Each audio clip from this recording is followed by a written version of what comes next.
오늘 이 새벽 우리에게 주시는 하나님의 말씀은 예레미야서 44장 7절과 8절의 말씀입니다. 예레미야서 44장 7절과 8절 말씀, 구약성경 1123쪽 전후에 있습니다.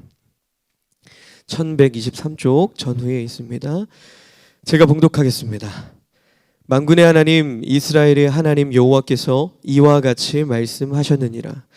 너희가 어찌하여 큰 악을 행하여 자기 영혼을 해하며 유다 가운데에서 너희의 남자와 여자와 아이와 젖 먹는 자를 멸절하여 남은 자가 없게 하려느냐.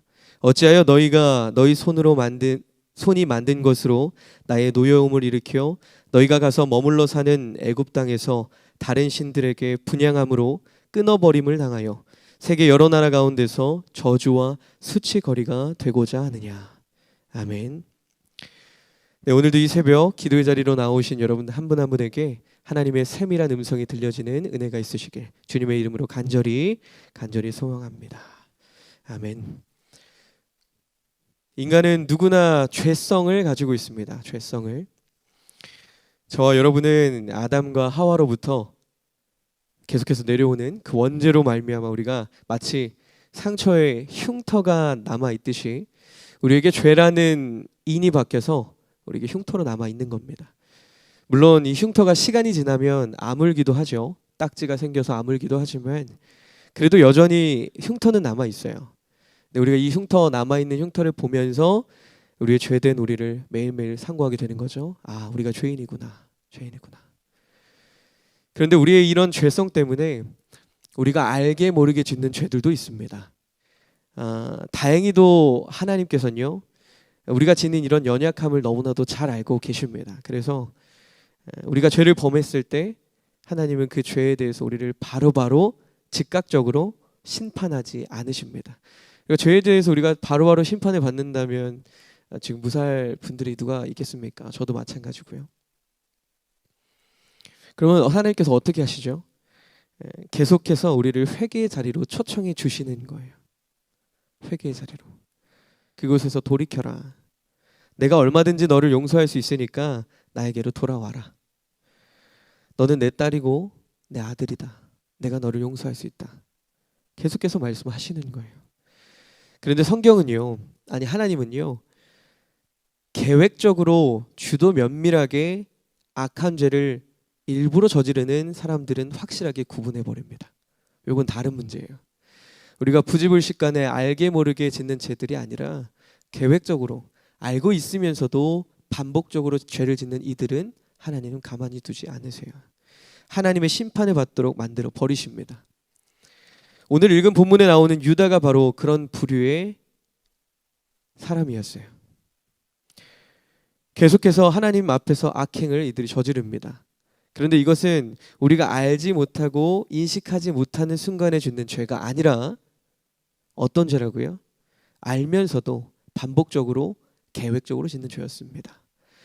본문에 보니까 하나님께서는 칼과 기근과 전염병으로 벌하시려는 계획을 세우십니다. 사랑의 하나님이시기도 하지만 벌을 내려 하실 때는 정말 무섭게 벌을 내리시는 공의의 하나님이시기도 합니다. 이렇게 고의로 반복되는 죄를 짓는 그런 사람들에 대해서는 자비를 남겨두지 않으신다는 겁니다. 하나님의 저울에 그 추가요 기울어 버리면 아주 가차 없으세요. 우리 성경을 보면 너무 잔인하다 싶을 정도로 정말 심판하시고 벌을 내리시는 모습을 우리가 발견하게 되죠.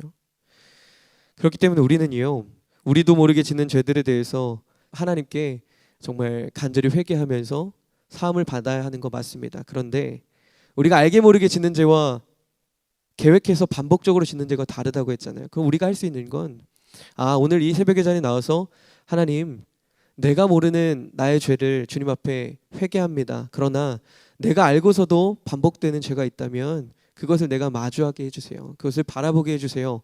굳어져서 녹아지지 않는 나의 마음이 있다면 하나님 마주하게 하시고 그것을 주님 앞에 회개하는 그런 제가 되게 해주세요. 고백할 수 있어야 된다는 거예요. 이 새벽이 그런 시간이 되기를 간절히 축복합니다. 자, 오늘 말씀에 유다의 죄악의 결과는 아주 분명했어요. 어떻게 됐습니까? 예루살렘은요 함락되었고 두 눈이 뽑힌 채로 바벨론의 포로가 되었던 그 시드기야는요, 유다의 마지막 왕이 되었습니다. 유다의 끝이 보인 거예요. 앞장에서 우리가 어땠습니까? 하나님은 예레미야를 통해서 유다의 남은 자들에게 이렇게 말씀하시죠.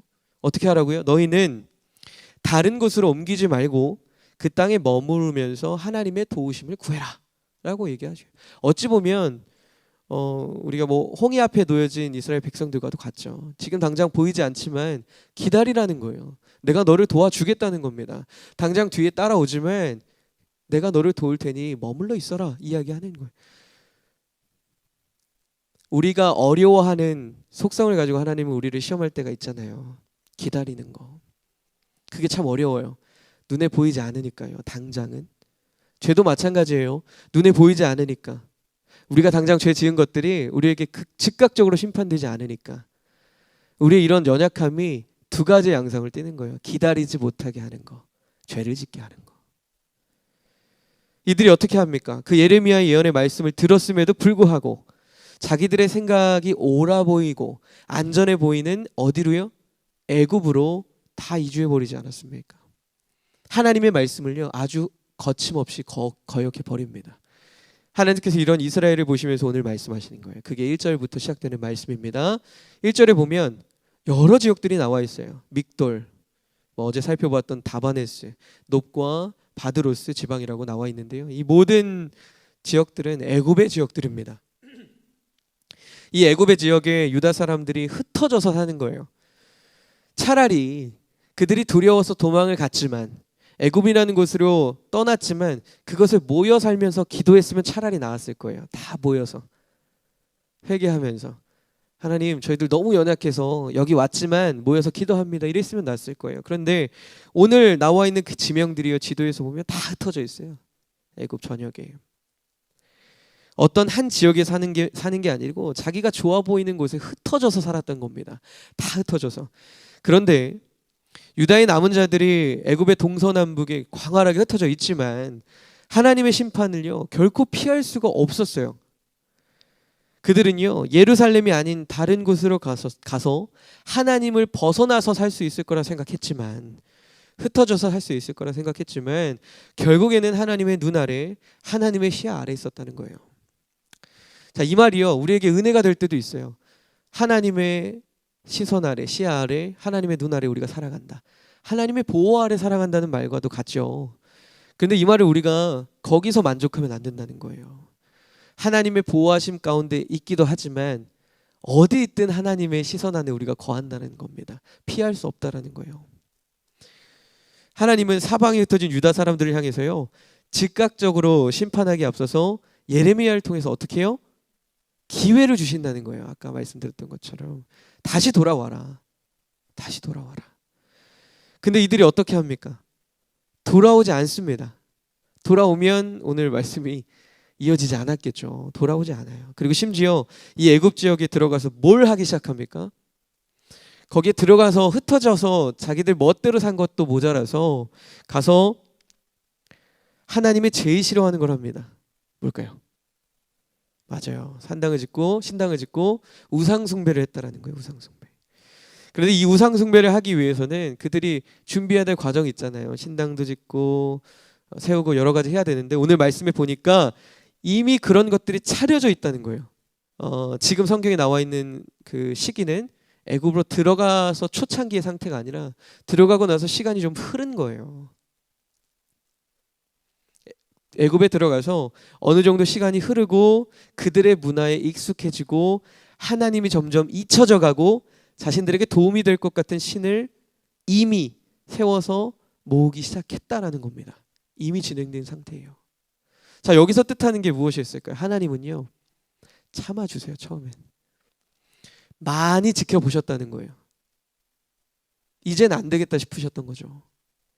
하나님이 우리에게 사인을 보여주시면 이거 심각한 거예요. 아시죠? 심각한 겁니다. 하나님은 많이 기다려주세요. 여러분들 2절 말씀을 보면 애굽에 흩어진 유다 사람은 결국 하나님의 심판으로 예루살렘과 유다의 모든 성읍에서 재난을 받습니다. 자, 하나님은 먼저 그들에게 뭘 하시냐면 과거에 너희들이 목격했던 심판의 현장들을 떠오르게 해주세요. 과거에 그들이 받았던 심판의 그 정말 처참했던 모습들을 생각나게 하시는 거예요. 자기들의 유일한 희망이자 마지막 보루였던 성전까지 다 무너져 내리고 완전히 절망뿐인 폐허만 남아있던 상황을요, 하나님께서 보여주시는 거예요. 하나님의 마지막 심판의 결과가 그렇다라는 것을 보여주시는 거예요. 그리고 그 결과를 불러온 원인들을 다시 한 번 더 상기시켜 주면서 교훈하시는 거예요. 너희들이 그런 벌을 왜 받았는지까지도 아주 상세하게 말씀해 주고 계신다는 겁니다. 자, 보십시오. 참혹했던 심판은요, 아주 분명했어요. 자, 표면적인 원인이 무엇이었죠? 우상숭배였습니다. 그리고 이면적인 원인은 불순종이었어요. 불순종. 하나님의 말씀을 따르지 않고 내 멋대로 했던 것. 하나님은 끊임없이 선지자를 보내주셨습니다. 뭐라고 성경에서 표현하냐면 하나님이 부지런히 내가 너희들에게 나의 종을 보냈다라고 표현하시잖아요. 부지런히 내가 나의 종을 보냈다. 다 할 건 다 하셨다는 거예요. 내가 너희들을 돌아오게 하고 다시금 나를 향해서 걸어가게 하려고 최선을 다하셨다라는 거예요. 끊임없이 선지자를 보내셨어요. 그리고 가증한 일들인 이 우상 숭배를 당장 멈추고 나에게 돌아오라고 아주 반복해서 말씀해 주셨어요. 아주 정확하게, 구체적으로. 그럼에도 불구하고 반복된 불순종은요, 아주 피치 못할 결과들을 만들어냈다라는 거예요.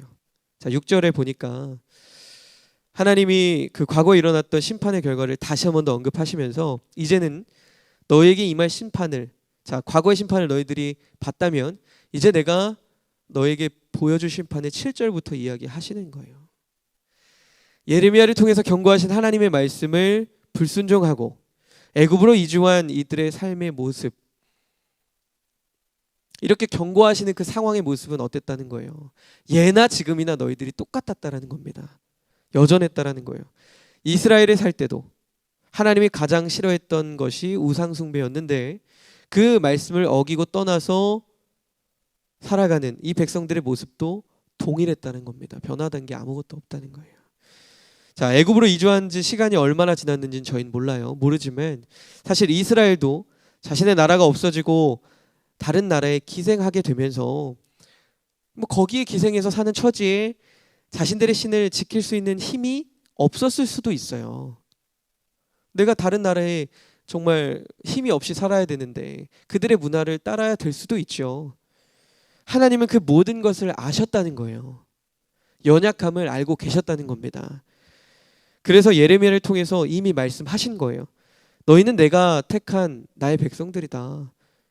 그러니까 너희들이 너무나 연약한다는 걸 내가 알기 때문에 애굽으로 너희들이 향하면 그렇게 그 문화에 젖어서 그런 우상들을 섬기게 될 것을 내가 알기 때문에, 그 연약함을 알기 때문에 머물러 있으라고 말씀하셨다는 거예요. 그래서 이야기하신 거예요. 머물러 있어라. 나의 도움을 너희들이 조금만 기다려라. 그런데 하나님의 이런 한수 앞을 내다보신, 이수 삼수의 앞을 내다보신 그런 하나님의 보호의 말씀을 이스라엘은 또다시 끝내 거절했던 겁니다. 제가 반복해서 계속 말씀드리죠. 거절했어요. 불순종했어요. 잊어버립니다.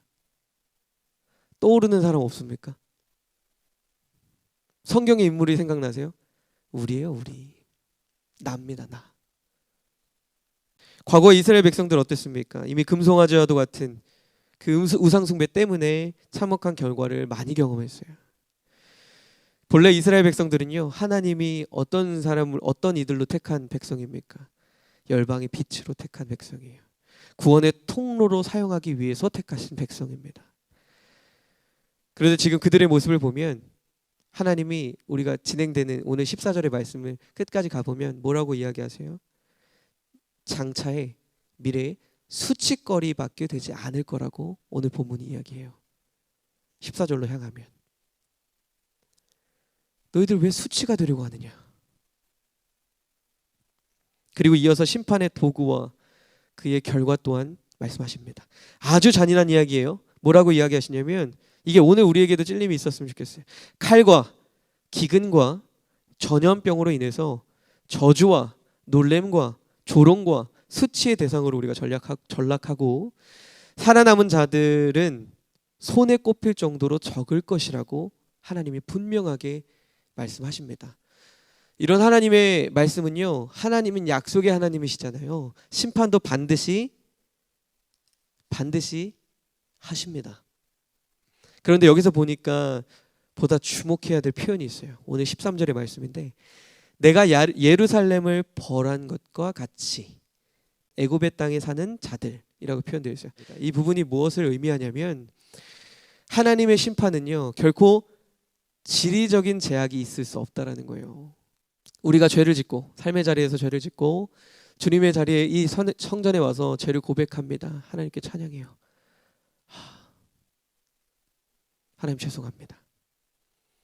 삶의 자리로 나가서 또다시 반복되는 죄를 짓고 성전에 나와서 다시 고백합니다. 공간이 다르다고 그 죄가 용서되는 죄악입니까? 교회에 나오면 경건해지는 것 같습니까? 오늘 이스라엘 백성들이 그런 마음이 있었다는 거예요. 하나님의 심판은요, 이미 예고된 일이었죠. 여러분, 이스라엘의 멸망의 원인이 무엇이라고 말씀드렸습니까? 우상 숭배. 근데 돌아보면 우리가 참 이스라엘 백성들과 같은 모습이라는 거예요. 우리의 삶에도 얼마나 많은 우상들이 있는지 모르겠습니다. 이런 설교 얼마나 많이 들으셨어요? 우리 안에 우상들이 얼마나 많다는. 근데 이게 참 쉽습니까? 왜 어렵죠? 우리 안에 잠재되어 있는 이 죄성으로 말미암아 우리가 인식하지 못한 채로 우리도 모르는 사이에 어떤 우상을 만들면서 계속해서 살아가고 있다라는 거예요. 우리가 한번 생각해 봤으면 좋겠습니다. 우리가 분명히 알고 넘어가야 할 부분은 과연 그러면 우상은 무엇인가? 우상에 대한 정의죠. 성경은요, 이렇게 정의합니다. 하나님만을 경외해야 할 백성들이 그 백성들의 마음을 하나님께로부터 멀어지게 만드는 유형 그리고 무형의 형상이라고 이야기하는 거예요. 뭐라고요? 하나님으로부터 멀어지게 만드는. 자, 우리의 영혼은요, 기본적으로 하나님을 향하게 되어 있어요. 왜요? 우리 TV를 틀어보면 많은 이런 장면들 나오잖아요. 돈을 막 일확천금을 벌고 정말 자수성가를 하고 막 물질을 누리는 사람들이 행복하지 않다라고 이야기하잖아요. 왜 그래요? 그 마음 가운데 공허함이 있어요. 이걸 뭐로만 채울 수 있죠? 하나님이에요. 하나님으로밖에 채울 수가 없어요. 우리는 그렇게 태어난 존재입니다. 그래서 우리는요, 그 공허함 속에서 하나님을 바라볼 수밖에 없어요. 찾을 수밖에 없어요. 마치 목마른 사슴이 시냇물을 찾는 것 같은 거. 되게 아름다워 보이시죠? 목마른 사슴은요, 시냇물을 당장 먹지 않으면 큰일 나는 상황이에요. 그런 애타는 심정으로 하나님을 찾을 수밖에 없어요. 우리의 본성이 그렇습니다. 우리의 죄성으로 인해서 누려도 늘 공허하고 불안해하는 게 우리의 속성이에요. 그런데 아까 제가 말씀드렸죠. 이 공허함을 채울 수 있는 게 누구라고요? 하나님밖에 없어요. 그래서 많은 선지자들을 통해서 하나님이 계속 말씀하신 거예요. 그러니 나한테 돌아와라. 그러니까 나한테 돌아와야만 너희 안에 있는 그 공허함을 채울 수 있다. 나에게 돌아와서 참된 안식을 누려라. 이야기하시는 거예요. 그런데 사람들이 그걸 거부해요. 우리들이 그걸 거부한다라는 거예요. 그리고 세상에 있는 돈과 명예와 꿈과 비전과, 자, 여기서 이어집니다. 가슴 아픈. 심지어 자녀들로 그 만족을 채우려고 한다라는 거예요. 그러니까 늘 쓰러지고, 그래서 늘 만족함이 없는 거죠.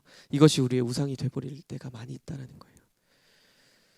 저도 마찬가지예요. 저도 뭐 돈과 재물, 뭐 이런 것들, 뭐 권력 이런 것들이 저에게 우상으로 다가왔던 순간들은 많지 않지만, 어느 순간에 저도 나에겐 우상이 없는데, 나는 하나님 말씀을 그래도 지키려고 노력하며 살아가는 것 같은데, 하나님이 나의 영순이고 우선순위인데 라고 생각하지만 제 안에도 제 자녀들이 우상이 될 때가 있더라고요. 하나님, 다 좋은데요, 내가 하나님께 다 순종하고 다 내어드릴 수 있는데 우리 아이들만큼은 지켜주세요. 건드려주지 마세요. 차라리 저한테 벌하세요. 이게 되게 믿음 좋은 말 같지만, 멋있는 아버지의 고백 같지만, 내 아들을 하나님보다 더 우상으로 여겼던 거예요. 내 딸을. 나도 모르는 사이에. 내가 이걸 이제부터 우상으로 섬겨야 되겠다라고 결단하고 섬기는 사람은 아무도 없습니다. 내가 이걸 우상으로 여겨야 되겠다. 자연스러운 행동이죠. 죄성으로. 그래서 이 죄성과 싸우기 위해서는 우리가 하나님 전에 나와서 말씀을 듣고 붙잡고 기도하는 이 시간이 반드시 필요하다는 거예요. 우리는 너무 연약하기 때문에. 하나님 죄송해요. 다시 돌아왔어요. 제가 우연히 인터넷에서 한 목사님이 이런 이야기를 하더라고요. 마음이 되게 다가왔어요. 이거 맞다. 뭐냐면 하나님은 우리에게 시각을 원하지 않으신대요. 멀리 바라보는 거는 하나님이 하신대요. 한 수를 내다보는 건 하나님이 하신대요. 근데 하나님이 우리에게 원하시는 건 시선이라는 거예요. 방향만 나를 봐라. 시각이 아니라 하나님이 원하시는 건 시선이라는 거예요. 우리가 자꾸 막 넘어질 때가 있어요. 못 나아갈 때가 있어요. 그러나 그 방향을 하나님께로 두면 된다라는 거예요. 이전에 나와서 하나님께 기도하고 하나님 저 너무 연약해서 오늘도 또 넘어집니다. 하나님 그런데 이렇게 살기 싫습니다. 오늘 나에게 주시는 말씀이 나에게 찔림으로 다가옵니다. 하나님 제발 하나님 이겨내게 하나님 믿음 허락해 주세요. 오늘 그렇게 살아가겠습니다. 이런 결단이 우리에게 매일매일 필요하다라는 거예요. 말씀 앞에서 나를 비춰보고요. 빛이신 하나님 앞에 서면 어둠의 부분은 드러나게 되어 있어요. 비로소 그때 내 상태를 우리가 알아볼 수 있는 겁니다. 어둠 가운데서는요, 이게 똥인지 된장인지 구분할 수 없어요. 그러나 빛이신 하나님이 우리를 비춰주시고 내 주변 상태를 보니까 내가 어떤 상태인지, 내가 어디에 있는지, 이게 늪인지 평지인지 광야인지 아니면 푸르른 초원인지를 알 수 있다라는 거예요. 알고 나아갈 수 있다는 거예요. 어디 나와야 한다고요? 하나님 전 앞에 나와야 된다라는 거예요. 이게 뭐 성전 앞에만, 성전 안에만 오라는 뜻이 아니에요. 우리가 하나님 앞에서 가정 가운데서도 삶의 자리 속에서도 날마다 말씀 앞에 우리를 비춰봐야 된다는 겁니다. 근데 여러분들 많은 우리들이 이런 시간을 갖기를 꺼려합니다. 왜요? 자신을 보는 게 너무 두려운 거예요. 두려운 거예요. 가끔은 이런 고백을 하는 분들이 계세요. 기도하기가 너무 힘듭니다. 기도가 나오질 않아요. 내 상황이 너무 지쳐 있어서일 수도 있어요. 그러나 그 상황을 마주하기가 겁나는 거예요. 지금 내 모습을 마주하기가 겁이 나는 겁니다. 마치 건강검진을 빨리 받아야 하는데 왠지 건강검진을 받으면 큰 병이 있을 거라고 얘기할 것 같아서 겁나서 못 가시는 분들 계시잖아요. 그렇죠? 공감하시죠? 마찬가지예요. 그런데 우리는 답은 알고 있어요. 그래서 안 가야 합니까? 가야 돼요. 지금이라도 빨리 가야 합니다. 이것을 발견하는 것이 은혜인 줄로 믿습니다. 아멘. 오늘 새벽에 기도하실 때 하나님이 그것들을 보여주시길 원합니다.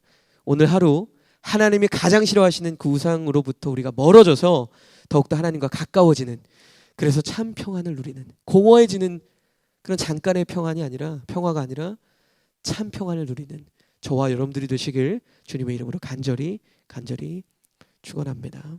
기도하겠습니다. 사랑의 하나님, 오늘도 이 새벽에 하나님의 그 정말 꿀송이 같은 말씀을 통해서 오늘 하루, 아니 앞으로 우리가 나아가야 할 그 방향과 목표를 다시금 돌아보고 정비하게 하심에 감사드립니다. 이 땅에서 우리는 장차 돌아갈 본향이 있는 나그네라는 사실을 잊지 않게 하셔서 채울수록 허무해지는 이 세상의 욕망의 늪에 우리가 빠지지 않고 오직 영원한 하늘 소망을 품고 묵묵히 걸어가는 주님의 자녀들이 되게 하여 주시옵소서. 그래서 때때로 우리 눈앞에 보이는 현실과 상황들이 막막해 보이지만 그 문제 너머에서 모든 것을 예비하고 계시는 그 하나님을 바라보면서 담대하게 걸어가게 하여 주시옵소서. 오늘도 우리 애타는 신음과 간절한 기도를 귀 기울여 듣고 계시는 살아계신 예수 그리스도의 이름으로 간절히 기도합니다. 아멘.